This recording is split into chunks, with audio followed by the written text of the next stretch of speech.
Welcome to another episode of Muslims and Mental Health. Today I'm joined by Imam Marc Manley, who's an imam and religious director of Middleground in Upland, California. He's also a native of Detroit, Michigan, spent some time in Philadelphia, so he's a well-rounded person. And he's also known as Sheikh Chef on Instagram, hashtag Sheikh Chef. We also would like to just point out that he's a big fan of Japanese culture, and he speaks 4 languages, including Japanese, Arabic, English, and French. So welcome again. We're going to be discussing today, as you've seen in the past, during the month of Ramadan and around Ramadan, we profile particular organizations that we think are worthwhile profiling. And so today we're going to talk about Middleground, which is an organization that Marc established. So tell us about the organization and why you decided to do that. So Middleground came about after I quit my job. So I was imam at the Islamic Center of Inland Empire, and I moved to California, for that job, and even more so, like I left my career in IT to do this imam thing, and my biggest motivation. Because trust me, nobody wants this job. Mm-hmm. Nobody wants to be an imam. My biggest motivation for leaving, the private sector and becoming an imam was really my child. I began to think, both my wife and I are converts. We don't, I think my wife has 1 or 2 cousins who are Muslim, but, I have no Muslims in my family.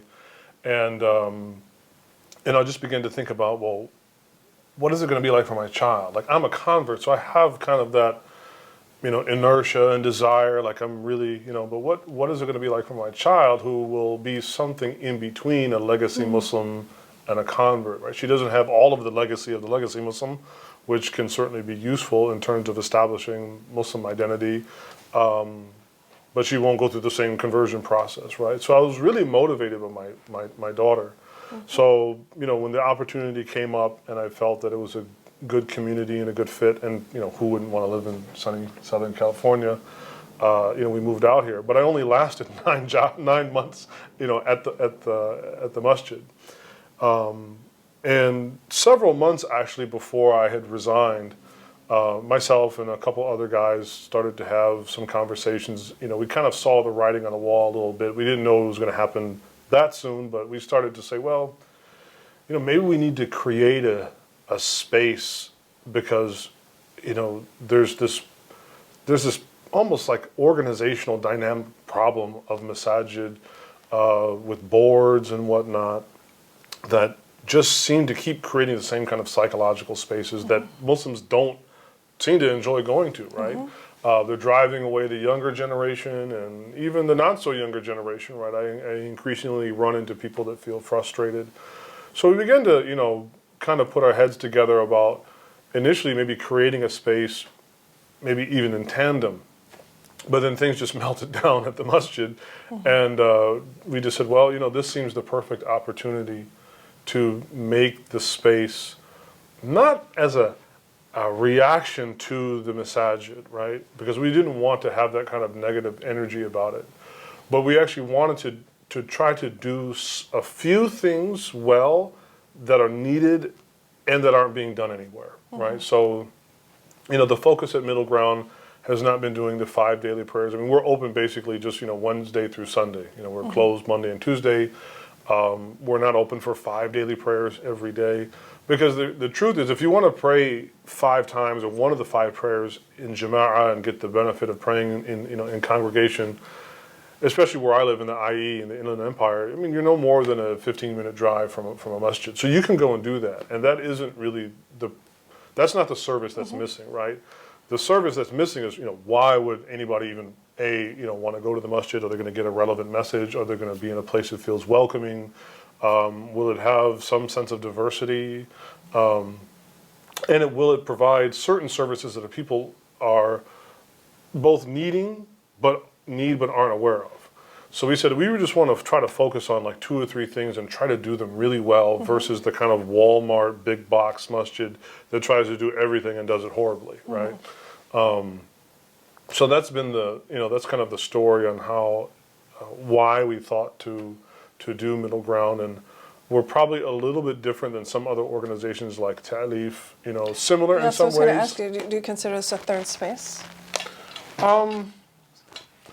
You know, I think the problem with that name now is that it's like it almost has no connotation, right? It has no context anymore. So I'm reluctant to describe it as a third space only because I'm not even sure I know what that means anymore, right?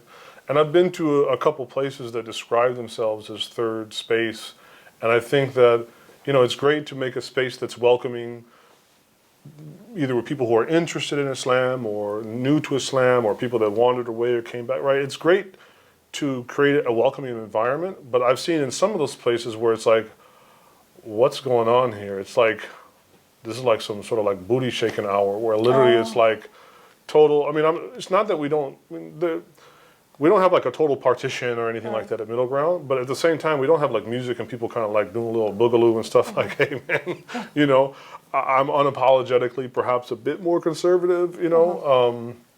So we wanted to create a space that we thought would make people feel welcome, but its core values are still religious, right? And then overall, I mean, the reception has been really well. I mean, we don't have a barrier in the prayer room between, I mean, we don't free mix. I mean, men pray in front of women, but like, we don't police each other in that way. It's just everybody knows where to fall in line. So you had mentioned that there were a few things that you wanted to address that were different, and what were those? So we saw that, you know, most of the mosques, most of the masajid suffered, I think, on two levels. One was on socialization. The third was on some kind of education, like either, you know, devotional studies or something. And that seemed to be what the people needed. Like Muslims are always complaining about being alienated or lonely or cut off, right? So we said there's a real need just to have a space where Muslims can come together and get to know each other, right? I mean, we tend to sometimes think exclusively in these very one-dimensional religious frameworks where it's just all about the prayer.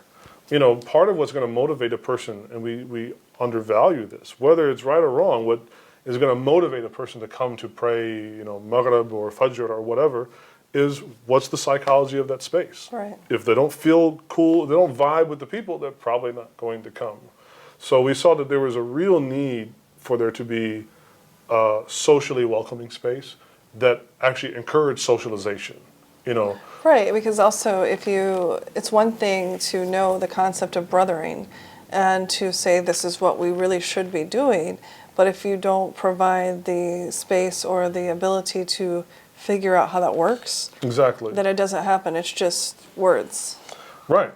And these things deeply impact people's relationship with Allah. It deeply impacts their relationship with Islam if they don't have a place that they feel that they can religiously, spiritually call home. And so we saw that, all right, let's get the hearts connected. Let's connect the people. Let's actually like each other, right? Let's not just come together under, you know, I mean, we say Quran and Sunnah, okay, that's great, but that doesn't necessarily mean like I like you, right? And genuinely. Because, exactly, right? One of the things I learned this year in working with the kids around Islamophobia, the effects of Islamophobia, was I did an assessment with the kids where I had them draw it was called House Tree Person. And so they draw a house that, you know, their house. And one of the typical, you know, drawings was the yard is really detailed and nice. And when you get to the house, it becomes a little bit shadier. Right. Like the lines aren't connected. There's like, you know, which is, I'm not going to give you the full in-depth, but like just one, you know, is that it kind of represents things have to look good on the outside, but on the inside we're suffering, right? And so that's what we have had traditionally in our community, right? Is that everybody presents a good front, but then we have no idea what's going on with people on the inside. Sure. Exactly what you're talking about. I mean, even, you know, going back to some of these like well-known narrations that everybody can, you know, recite off the top of their tongue, right? Love for your brother what you love for yourself.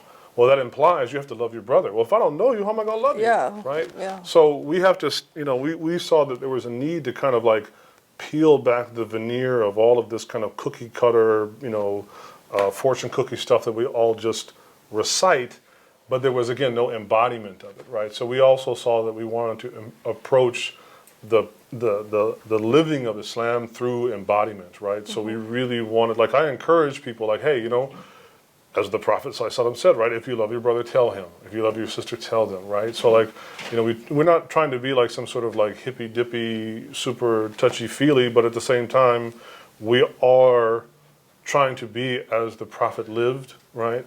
And trying to embody, you know, what he represented. So, you know, it's how can you love for your brother if you don't love your brother, right? And part of that might just be you don't even know your brother. You know, I said how many. I remember when we first opened, and we had like a big gathering. I said how many people in here can raise their hand and say they know the name of everybody in this room, and it was like. You know, nobody, right? One of the greatest gifts you can give a person is to actually see them. And when I say see them, like really see them, not your projection of them, but see them. And one of the Jewish, religious Jewish philosopher, Martin Buber, who's is also known in psychology, one of the more existential theorists, that's what he was all about. You know, being seen and seeing someone is just the most valuable gift you can give. And that's what I hear you talking about now, is getting through those layers and actually seeing the person in front of you and appreciating them as they are, as opposed to trying to project images. Right. I mean, even in child psychology, right? I mean, children in some ways are they're a new member to a family. And what do children crave from the more established members of that set? Attention, right? Daddy watched me do this, mommy watched me do that, right? And if children feel that they are not acknowledged, right, they suffer all kinds of, there's all kinds of issues that come out of that. And I think in a very similar way, many people in the community, either due to, racism or some other stuff, whatever it is, they feel exactly that they're not being acknowledged. Right.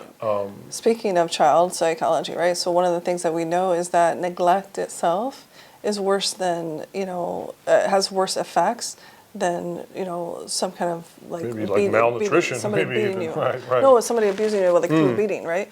Neglect can be oftentimes worse psychologically than getting the beating, because at least with the beating, okay, this is not right, but I can attest to that. I was beaten many times as a child, and look at me, I'm a man. But it's like not right, but like you still have the interaction. Whereas neglect, you are just, it's like a flower that dies. You just don't. There's nothing nourishing at all. Right. Even if the beating is misunderstood or misapplied, it's still, there's an interaction, right? Yeah. No, I mean it's like a slight almost, which is far worse. You could step on somebody's foot, right? It's like, oh, I'm sorry, right? But if you slight a person, man, I mean, that goes, and it's like a cancer. It just keeps digging down deeper and deeper into their soul. So we saw that as a need. We've also learned from research in our work that you can help people back from a trauma like beating. Right? Oh, absolutely. But when it comes to neglect, sometimes they can't return. Like, they just don't return. Some of the people that come to, Middleground are people that, we've only been open for a couple of years. They've almost had like a renewed sense of like, oh, this is what it's like being Muslim. And they were very honest, right? Like, man, I totally walked away, not even just from the masjid, I walked away from Islam because I was just so fed up. Now, whether we can go into, whether that's right or wrong, right? But,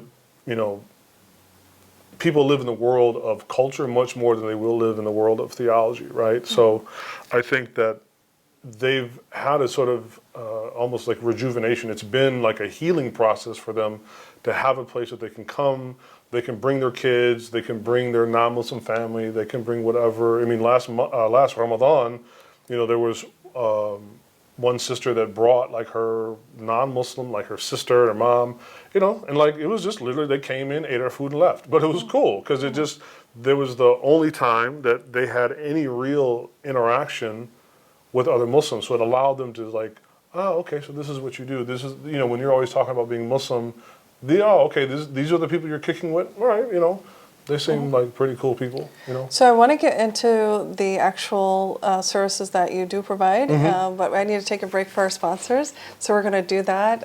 Inshallah, we'll come right back after this word from our sponsor. Thank you.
Welcome back to Muslims and Mental Health.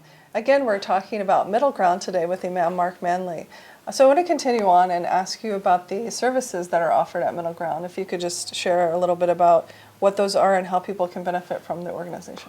Sure. So one of the, I guess, more typical masjid kind of services we offer is Jum'ah or Friday prayer, and we felt that that was a very important service to offer. It's often the only day that many Muslims, if they are masjid going Muslims, that's like the only chance they'll maybe get some kind of message or something positive. So we felt like we definitely wanted to do Jum'ah, so we do Jum'ah every Friday. And then we offer like a rotation of services, some more social, like we have monthly, family night, potluck, where we just have people, bring their family, particularly like young kids, bring them to the masjid, or really to the center. We try not to call it a masjid, right? We bring them to the center, and we'll have face painting and pizza and balloons, and we'll do like a little story time where we read like something with a kind of Muslimish type theme to it, and it's mainly just to let the Muslim kids itself actually get to know each other too as Muslims. It allows the parents to also get to know other Muslim parents that are in the area, and we found that to be we've had great positive feedback. It's been very beneficial because it connects people that like, oh, I didn't even know you were here, or one couple moved to the area and like, oh, we went to the masjid, but there's no activities there. We went to this other masjid, there's no activities there. And then they stumbled upon us, and it's like they were able to actually get, connected to the community. So so we offer those kinds. And then I teach a sort of a cadre of different classes. So every Saturday I teach a class that's called the Dr. Sherman Jackson Reader. Give a shout out to Dr. Sherman Jackson. So it's a class that I teach that's actually about his scholarship, right? So we use that as a springboard to talk about, some relevant, important topics. And it's actually one of the most popular classes. I mean, people come for that class just because, one, they, respect his scholarship. And two, I think there was some misleading marketing. They thought he was actually going to be teaching the class. I was like, surprise! Yeah, and people don't get a lot of access to that. Yeah. So and because, exactly, people were really excited to have that. Then I teach a class on embodiment, so it's one in which not only do we talk about different religious or spiritual aspects, but then we talk about, or actually we go out and do things, right? So whether that is, we talk about zakah or talk about sadaqah, talk about, the poor and the needy, but then actually go out and feed some poor people, right? We, do some hikes and walks. So, we talk about how particularly the early revelation of the Quran speaks to the human being through the majesty of the natural world. Well, we live in this absolutely amazing natural world, right, here in Southern California. So we go and take walks and hikes. We have some 1 and 2 day retreats planned where we're going to go out to Joshua Tree, inshallah, and do some stargazing, right? Yeah, so it's really, so Allah talks about, the heavens of which is raised with, and you don't see any of the pillars of which the heavens are raised on. So just also it's, we talk about that in the tafsir class and whatnot, but then we actually go out. Yeah, so it's really about experiential learning and embodiment, encouraging people to, so we do a Monday, Thursday fast, and then we do an iftar every Thursday. Usually I will cook something, Chef will cook something and bring it in. So we encourage people to, embody the sunnah, right? So you do it every Monday and Thursday, and we try to encourage each other to do it and keep up with it every week. And we found that was also a great way for people to check in. The way it's set up, we got a little espresso machine, and it's kind of a lounge, like bookcases, espresso machine, right? So it's like a place too that we got Wi-Fi. It's like you could come and like just hang out for a couple of hours, and if you're a student or you're somebody that's working remotely, you could come do some of your work, pray, maybe read a little bit of Quran, or have some other books in the library, or just meet a friend there and just hang and chill. So it's meant to also encourage that kind of interaction, which is also really important component of what we do. And so important in this day of technology to actually have human interaction. Yeah, we don't do a lot of digital media, partly because people are always asking like, oh, could you record this or that class? I mean, we recorded the weekly khutbah, and we have a podcast for that. You can check that out. but I've been reluctant to just record everything I do with the classes because it's like, no, come. I understand if you don't live here in California or if you don't live here in the area, but my main focus is on the people that live here. So that's our primary concern. We're not trying to be something to, I mean, you know, that's why we put the podcast out there for the khutbahs. Like, hopefully people can listen to that and benefit from it. But our primary concern is local first. Right. And then also just from a pedagogical point of view, there are limitations with passive learning, right? So if I give a class and I'm teaching, especially like the Dr. Jackson class, right? I mean, we're sometimes dealing with very, very complicated ideas. I can just through teaching, I can read the body language of one of my, you know, attendees and go, he or she is not getting it. Right. Or he or she looks like they want to ask a question, but they're just being sheepish. So I'll just force them to engage. I can't do that with your laptop. Right. So we put out, you know, we may increase a little bit, but our primary focus is not to, just because we feel that the medium itself is limited, and we really want to have a kind of like local first priority. And that we always tell people, like, if you, because we've had some people come from out of town, like, oh man, this is great. I'm like, good, go back home and open up one of these things. Like, don't, it doesn't take as much money as you need. There's always a ton of money floating around in the Muslim community. The main thing is just get together with like-minded people and don't think somebody else is going to do it. I mean, I think that's the beautiful part, is that, you know, we're not trying to be separate from the Muslim community. We tell people all the time, you know, if you want to pray Fajr, go to the masjid. I'm going to go to the masjid and pray Fajr, right? So you'll see me at, you know, at the masjid praying Fajr. Like basically Wednesday through Sunday, yes, we have Maghrib and Isha in the evening, because that's when people are off of work and whatnot. And it's so far just a one-man show. But still, you know, we feel like we're not trying to be separate from the rest of the community. We're just trying to provide 2 or 3 services and do them well that is not being offered anywhere else. You know, so we're trying to be more in tandem. You know. So given that, what do you see as your next steps? So I think our next step over, you know, maybe the next couple of years will be to bring on some more human help, right? Because as talented as I am, and I'm not saying I'm talented, I'm just like whatever talents that I have, I'm one person, right? So I can only be in one place at one time, and I can only bring one perspective, no matter how wide or educated or nuanced that perspective is. I feel like we're eventually going to hit a cap at what I can do, right? And I think what will make that go further will just to bring in some other human talent, right? So I think even before we think about going to a standalone structure, because right now we're like in a little business park and it works for us, you know, and you know the community members are like, oh, we need to get our own space. I'm like, well, you know, that's millions of dollars, right? I mean, especially here in Southern California, you're talking about millions of dollars. I would rather spend millions of dollars, honestly, in hiring some more people, right, than to getting just another building, right? There's no shortage of empty buildings for us to go and find and occupy, right? But cultivating and bringing on talent, that to me, that's key for survival, you know. Yeah. So yeah, that's I think in our short to medium term goals, that's what we would like to do. How can the community help? Show up. You know, the other day I wrote a little blog piece. You know, I ran into a sister. She's a professor at one of the colleges out in the Inland Empire, and I know her and her family really well. And when I was imam at the masjid, she used to come a lot, and then she got very disillusioned after I left, and like the whole fallout with the board and whatnot. And you know, hadn't seen her for like 2 years. So I ran into her. She's like, "Oh, Imam Mark, it's so good to see you." And so she's like, "You know, after you left, it just wasn't the same." And I said, "Well, yeah, but you know, I went and opened this other place called Middleground, right?" "Yeah, I heard about it." And I said, "Well, why don't you show up?" And she just kind of gave this sheepish grin of like, "I don't really have an excuse," you know. And I said, "You know, personally, I empathize with people in the community that have had negative experiences, but I still find that no excuse to not show up." And that I feel like there's this entitlement issue that, I'm just being frank, I think our community needs to deal with this entitlement that, well, things need to be how I want them to be, all ready for me to put my foot in the door. Right. It's like, no, you have to show up and build this thing with us, right?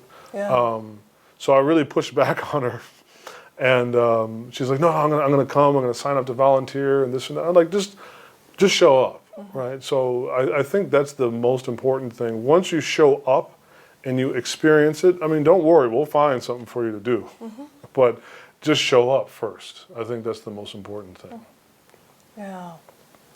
Yeah, that is something our community needs to work on. And it's right? so simple, right? I mean, everybody has 1,001 suggestions, right? I think every Friday after Jumu'ah, it's really funny. There'll be this like line of people, right? They're like, "Oh, brother, you know, the khutbah is very good. You know, you should." I'm like, no, you should, right? Right. Like one older brother was like, "You know, we need to get more active in the business community, and I'm on the I don't know, Chamber of Commerce and blah, blah, blah." I'm like, "Well, if you're already there, money, why aren't you doing it?" Right. Like, you think I got time? Like, I'm trying to run this spot by myself, be a husband, be a father, being Shake Chef, being Iron Chef, all that. You think I got time to do this? Like you already have the expertise. You already know how that world works. Why would you want? I know nothing about that world.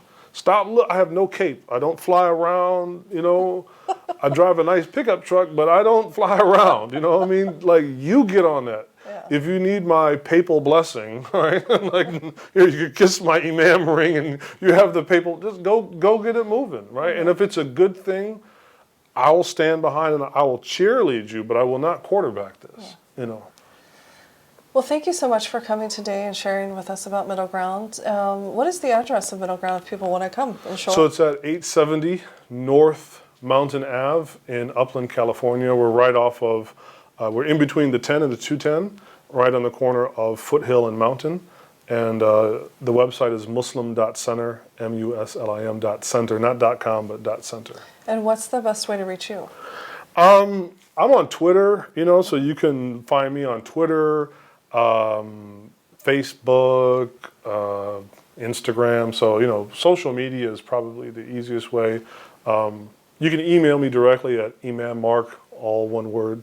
It's MARC at muslim.center. You can also reach me there. All right, well, thank you so Thank much. you for having me. I just want to ask you a few fun questions and then All right. we'll wrap up. Which do you like most, prayer, fasting, reading Quran, giving charity, or going to Hajj? From a professional or personal point of view? Oh, personal. Well, if they're different, you can give both. No, because, you know, all these I sort of do professionally, and probably the least I like professionally is leading prayer. I just get nervous leading prayer. I love reading Quran. And I always tell people, like, stop listening to MP3s. You know, one, it's messing up your tajweed because you're not learning the ahkam or the rules, right? And then you're not getting the barakah, right? I mean, you get every harf, every letter you recite, you get some hasanat, some blessings, and even if you stutter, actually you get double the reward, right? So I really, really love reading. I don't have like I have a good radio voice. I don't have a good singing voice. Nobody's buying my CDs of Quranic recitation. But just personally, I really love reciting the Quran. Yeah. Oh, that's good.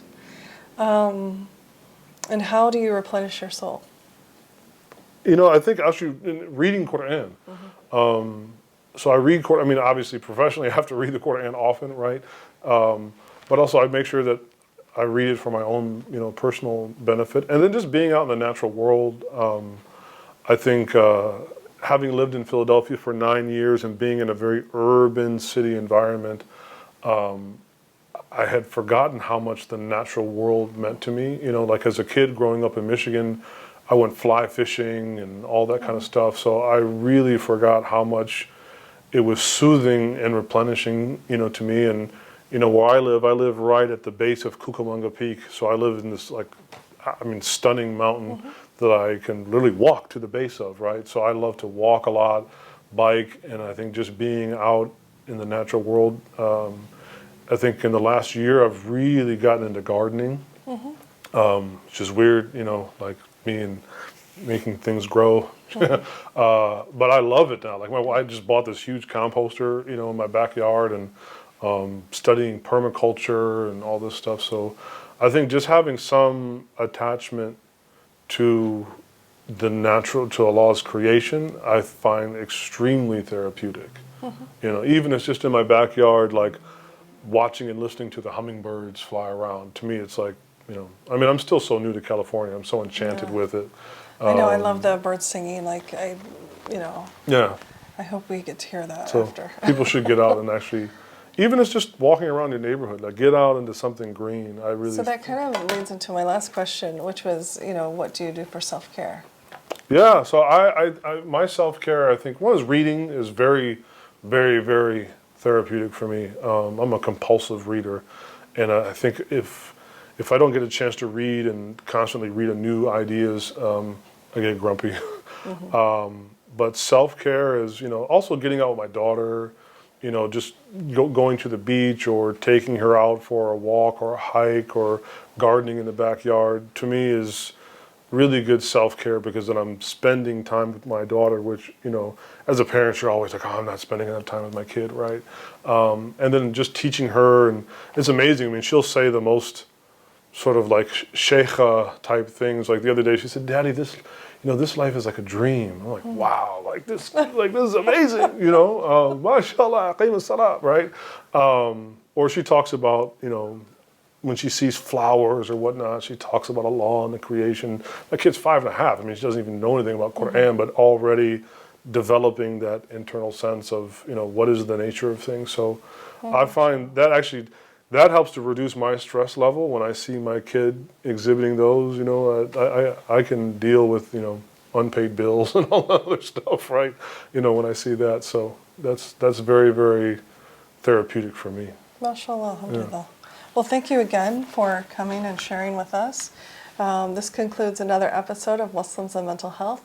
If you'd like to contact us with any comments, questions, or concerns, please email us at nafshealertherapy@gmail.com, or you can join us at the adjunctive website at www.nafshealertherapy.wordpress.com. And we will also make available to you here at the end Imam Marc's information again, in case you would like to contact him or attend Middleground. Thank you, and assalamu alaikum.